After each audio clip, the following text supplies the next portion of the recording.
എല്ലാവർക്കും എൻ്റെ പുതിയ വീഡിയോയിലേക്ക് സ്വാഗതം. ഇന്ന് ഞാനിവിടെ തയ്യാറാക്കാൻ പോകുന്നത് ചക്കക്കുരു കൊണ്ട് കട്ട്ലേറ്റാണ്.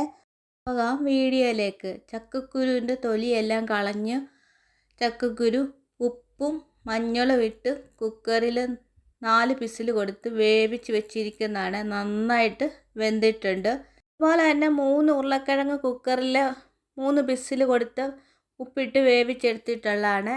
ഇനി നമുക്ക് ചക്കക്കുരു ഒരു മിക്സിയുടെ ജാറിലേക്ക് ഇതുപോലെ ഇട്ട് കൊടുക്കാം. ഇതൊന്ന് പൊടിച്ചെടുക്കണം. നമുക്ക് ചക്കക്കുരു പൊടിക്കുന്ന സമയം കൊണ്ട് നമുക്ക് ഈ ഉരുളക്കിഴങ്ങെല്ലാം ഒന്ന് പൊടിച്ചെടുക്കാം. ഞാൻ ഇതുപോലാണ് പൊടിച്ചെടുക്കുക. നല്ല വെന്തിട്ടുള്ള ഉരുളക്കിഴങ്ങാണ്.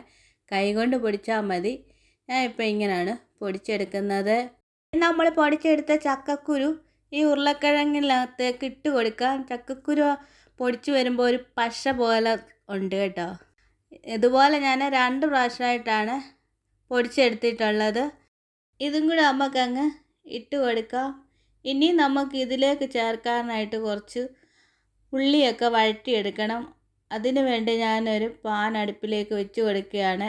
ഇതിലേക്ക് 2 ടേബിൾ സ്പൂൺ അളവിന് വെളിച്ചെണ്ണ ഒഴിച്ചു കൊടുക്കണം. വെളിച്ചെണ്ണ നല്ലതായിട്ടൊന്ന് ചൂടായി വരുമ്പം ആ 2 സവാള ഉള്ളി പൊടിയായിട്ട് അരിഞ്ഞെടുത്തിട്ടുണ്ടായിരുന്നു. അത് ഈ എണ്ണയിലേക്ക് ഇട്ട് കൊടുക്കുക, ഇളക്കി കൊടുക്കുക. ഒത്തിരി അങ്ങ് വഴറ്റിയെടുക്കണ്ട, ചെറുതായിട്ടൊന്ന് വഴറ്റിയെടുത്താൽ മതി. ഇനി ഇതിലേക്ക് നമുക്ക് 3 പച്ചമുളക് ഞാൻ ചെറുതായിട്ട് അരിഞ്ഞെടുത്തിട്ടുണ്ടായിരുന്നു വട്ടത്തിൽ. അതും കൂടെ ഈ സമയത്ത് ഇട്ട് കൊടുക്കാം. കുറച്ച് കറിവേപ്പിലയും ചെറുതായിട്ട് അരിഞ്ഞ് വെച്ചിട്ടുണ്ടായിരുന്നു, അതും ഇട്ട് കൊടുക്കാം. കറിവേപ്പില ഇല്ല എങ്കിൽ മല്ലിയില ഇട്ട് കൊടുത്താൽ മതി. ഇനി ഇതെല്ലാം ഒന്ന് വഴറ്റിയെടുക്കാം. ഇതിൻ്റെയൊക്കെ പച്ചമണം മാറുന്നത് വരെ ഇളക്കിയാൽ മതി. ഇനി നമുക്കിതിലേക്ക് ചേർത്ത് കൊടുക്കേണ്ട ഇഞ്ചി വെളുത്തുള്ളി പേസ്റ്റാണ്. 1 ടേബിൾ സ്പൂൺ അളവിന് ചേർത്ത് കൊടുക്കുന്നുണ്ട്. അതിൻ്റെ പച്ചമണമൊക്കെ ഒന്ന് മാറുന്നത് വരെ ഒന്ന് ഇളക്കി കൊടുക്കാം. ഈ ഒരു പരുവത്തിൽ നമുക്ക് വഴന്ന് കിട്ടിയാൽ മതി. ഇനി നമുക്ക് നേരത്തെ തയ്യാറാക്കി വെച്ചിട്ടുള്ള ഉരുളക്കിഴങ്ങൊക്കെ ഇല്ലേ, അതിലേക്ക് ഇതങ്ങ് ഇട്ട് കൊടുക്കാം. ഇനി നമുക്ക് ഇതിലേക്ക് കുറച്ച് പൊടികളാണ് ചേർത്ത് കൊടുക്കേണ്ടത്. ഒരു 1/4 ടീസ്പൂൺ അളവിന് മഞ്ഞൾ പൊടി ചേർത്ത് കൊടുക്കുക. നമ്മൾ ഉരുളക്കിഴങ്ങും ചക്കക്കുരും ഒക്കെ വേവിച്ചപ്പോൾ മഞ്ഞൾ പൊടി ഇട്ടാണ് വേവിച്ചത്. 1/2 ടേബിൾ സ്പൂൺ അളവിന് മുളക് പൊടി, 1/2 ടീസ്പൂൺ കുരുമുളക് പൊടി, 1/2 ടീസ്പൂൺ ഗരം മസാല. ഉപ്പ് നമ്മൾ ചക്കക്കുരുവും ഉരുളക്കിഴങ്ങും വേവിച്ചപ്പോൾ ചേർത്താണ് വേവിച്ചത്, അതനുസരിച്ച് ചേർത്ത് കൊടുക്കണം. നമുക്ക് ഇളക്കി മിക്സ് ആക്കണം. ആദ്യം കയ്യിൽ കുറച്ച് എണ്ണ പുരട്ടിയിട്ട് വേണം ഇത് കുഴച്ച് കൊടുക്കാനായിട്ട്. ഇതുപോലെ നല്ലതായിട്ട് ഇളക്കി കൊടുക്കണം. എരി ഉപ്പും ഒക്കെ ആവശ്യമുണ്ടെങ്കിൽ പിന്നെ ചേർത്ത് കൊടുക്കാം. ഞാൻ ഇത്ര ചേർക്കുന്നു. നിങ്ങൾ എത്ര അളവായി എടുക്കുന്ന അതിനനുസരിച്ച് പൊടികളുടെ അളവ് കൂട്ടിയെടുക്കണം. ഞാൻ ഇവിടെ എല്ലാം നല്ലതായിട്ട് ഇളക്കി എടുത്തിട്ടുണ്ട്. ഇനി നമുക്ക് കട്ട്ലേറ്റ് ഉണ്ടാക്കിയെടുക്കണം. നമ്മുടെ ഇഷ്ടത്തിനുള്ള ഷേപ്പിൽ നമുക്ക് ചെയ്തെടുക്കാവുന്നതാണ്. ചിലർക്ക് ഹാർട്ടിൻ്റെ ഷേപ്പിൽ അങ്ങനെയൊക്കെ എടുക്കുന്നവരുണ്ട്. ഞാനിവിടെ ഇപ്പം കയ്യിൽ എണ്ണ പുരട്ടിയിട്ട് വേണം. ബോൾ പോലെ നമ്മുടെ ചപ്പാത്തിക്കൊക്കെ ഉരുട്ടത്തില്ല, അതുപോലെ ഓരോ ബോൾ പോലെ ഇതുപോലെ ഉരുട്ടിയെടുത്തിട്ട് കയ്യിലോട്ട് വെച്ചൊന്ന് പ്രസ് ചെയ്ത് കൊടുത്താൽ മതി. ഇതുപോലെ റൗണ്ട് ഷേപ്പിൽ കിട്ടും. എന്നിട്ട് അതിൻ്റെ എല്ലാ സൈഡും നല്ല പോലെ ഇതുപോലെ ഒന്ന് ഷേപ്പാക്കി കൊടുക്കണം. ഞാനിവിടെ എല്ലാം ഇതുപോലെ കട്ട്ലേറ്റ് ആക്കിയതിന് ശേഷമാണ് വറക്കാനായിട്ട് എടുക്കുന്നത്. ഈ ഷേപ്പിലല്ല, നിങ്ങൾക്ക് ഏത് ഷേപ്പ് വേണേലും ചെയ്തെടുക്കാവുന്നതാണ്. ഞാനിപ്പോഴേ ഇതുപോലാണ് ചെയ്തെടുക്കുന്നത്. ഒരെണ്ണം കൂടെ ഞാൻ എങ്ങനെയാണ് ചെയ്യുന്നതെന്ന് കാണിച്ചു തരാം. ഒരു ഉരുള എടുക്കുക, ഇതുപോലെ കയ്യിലോട്ട് വെച്ചൊന്ന് പ്രസ് ചെയ്ത് കൊടുക്കുക. എന്നിട്ട് സൈഡ് ഇതുപോലെ ഷേപ്പാക്കി എടുക്കുക.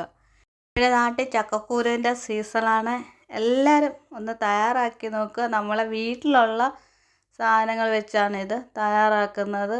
എളുപ്പത്തിലും ഇത് തയ്യാറാക്കാവുന്നതുമാണ്. ഇനി നമുക്കിതിനൊരു ബാറ്റർ തയ്യാറാക്കണം. അതിനൊരു ബൗൾ ഞാൻ എടുത്തിട്ടുണ്ട്. അതിലേക്ക് 2 ടേബിൾ സ്പൂൺ അളവിന് മൈദ ഇട്ട് കൊടുക്കാം. ചിലർ മുട്ടയിൽ തയ്യാറാക്കും. ഞാനിവിടെ മൈദയിലാണ് തയ്യാറാക്കുന്നത്. ഞാൻ ഈ ഒരു ഗ്ലാസ്സിന് 1/2 ഗ്ലാസ് വെള്ളമാണ് എടുത്തിരിക്കുന്നത്. കുറേശ്ശെ വെള്ളം ഒഴിച്ച് വേണം ഇത് കുഴച്ചെടുക്കാനായിട്ട്. ഒത്തിരി വെള്ളമായി പോയാൽ നമ്മുടെ കട്ട്ലേറ്റ് ശരിയായി കിട്ടത്തില്ല. ഇതുപോലെ കുറേശ്ശെ വെള്ളം ഒഴിച്ച് ലൂസാക്കി എടുക്കുക. ഇതിൻ്റെ കട്ടയെല്ലാം കളഞ്ഞ് വേണം എടുക്കാനായിട്ട്. ഇനി നമുക്ക് ആ ബാക്കിയിരിക്കുന്ന വെള്ളം കൂടെ അങ്ങ് ഒഴിച്ച് കൊടുക്കാം. ഞാൻ 1/2 ഗ്ലാസ് വെള്ളം ഒഴിച്ചാണ് ഒഴിച്ചെടുക്കുന്നത്. ഈ ഒരു ലൂസ് വേണം നമുക്ക് കിട്ടാനായിട്ട്. കുറുവിയും പോകാൻ പാടില്ല, ലൂസായി പോകാനും പാടില്ല. കട്ട്ലേറ്റ് എല്ലാം ഞാനത് ഒരു പ്ലേറ്റിലെടുത്ത് വെച്ചിട്ടുണ്ടായിരുന്നു. ഇനി നമുക്ക് ബ്രെഡിൻ്റെ പൊടി വേണം. ഞാനിവിടെ ബ്രെഡ് പൊടിച്ച് വെച്ചിട്ടുണ്ട്. നമ്മുടെ സാധാ ബ്രെഡാണ് പൊടിച്ച് വെച്ചിരിക്കുന്നത്. നിങ്ങൾക്ക് ബ്രെഡ് ക്രോൺസ് ഉണ്ടെങ്കിൽ അതെടുക്കുക, അല്ലെങ്കിൽ റസ്ക് പൊടിച്ചിട്ടെടുത്താൽ മതി. ഓരോ കട്ട്ലേറ്റും ഇതുപോലെ മൈദ ബാറ്ററി മുക്കിയിട്ട് ബ്രെഡിൻ്റെ പൗഡറിൽ ഇതുപോലെ കോട്ട് ചെയ്തെടുക്കുക. ഞാൻ ഇതുപോലെ എല്ലാം ചെയ്തെടുത്തതിന് ശേഷമാണ് വറക്കാൻ പോകുന്നത്.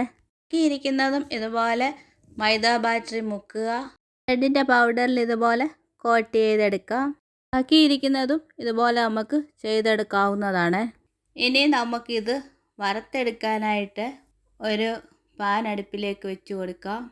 പാനൊന്ന് ചൂടായി വരുമ്പോഴത്തേക്ക് വെളിച്ചെണ്ണ ഒഴിച്ച് കൊടുക്കാം. വെളിച്ചെണ്ണ ഒഴിച്ച് കൊടുത്തു കഴിഞ്ഞ് വെളിച്ചെണ്ണ ഒന്ന് ചൂടായി വരുമ്പോഴത്തേക്ക് നമുക്ക് കട്ട്ലേറ്റ് ഇട്ട് കൊടുക്കാം. നല്ല ചൂടായ വെളിച്ചെണ്ണയിലോട്ടാണ് ഞാൻ കട്ട്ലേറ്റ് ഇട്ട് കൊടുക്കുന്നത്. വെളിച്ചെണ്ണയിൽ ഇത് തയ്യാറാക്കുമ്പോഴാണ് നല്ല ടേസ്റ്റ്. പെരക്കി വെച്ചതിന് ശേഷം ഗ്യാസ് മീഡിയത്തിൽ വെച്ച് വേണം ഇത് വേവിച്ചെടുക്കാനായിട്ട്. ഇവിടെ ഒരു പ്രാവശ്യം 4 എണ്ണം വീതമാണ് തയ്യാറാക്കിയെടുക്കുന്നത്. ഇനി ഒരു വശം വെന്തതിന് ശേഷം നമുക്ക് തിരിച്ചിട്ട് കൊടുക്കാം. നമ്മൾ തിരിച്ചിരുന്ന സമയത്ത് ഇത് പൊട്ടിപ്പോകുകയോ ഒന്നും ചെയ്യത്തില്ല. നല്ലതായിട്ട് തന്നെ നമുക്കിത് കിട്ടും. ബാക്കിയിരിക്കുന്നതും ഇതുപോലെ തന്നെ തിരിച്ചിട്ട് കൊടുക്കുക.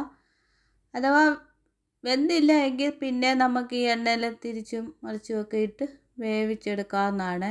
വീഡിയോ കണ്ടുകൊണ്ടിരിക്കുന്നവർ ഒന്ന് ലൈക്ക് ചെയ്യുക, സപ്പോർട്ട് ചെയ്യുക, സബ്സ്ക്രൈബ് ചെയ്യുക, മറ്റുള്ളവർക്കും ഒന്ന് ഷെയർ ചെയ്ത് കൊടുക്കുക. ഞാൻ ഇനി ഒരെണ്ണം എടുത്ത് നിങ്ങളെ കാണിക്കാം. നല്ലതായിട്ട് ഇതാ വെന്ത് വന്നിട്ടുണ്ട്. ഇനി നമുക്കിതെല്ലാം എടുത്തൊരു പ്ലേറ്റിലേക്ക് മാറ്റാം. എല്ലാവരും ഒന്ന് തയ്യാറാക്കി നോക്കിയിട്ട് കമൻ്റ് ഇടണം. ഇത്രയും നേരം വീഡിയോ വാച്ച് ചെയ്ത എല്ലാവർക്കും താങ്ക്സ്. ഈസി അടിപൊളി ടേസ്റ്റോട് കൂടിയ ചക്കക്കുരു കട്ട്ലേറ്റ് ഇവിടെ റെഡി. ഇനി പുതിയ വീഡിയോ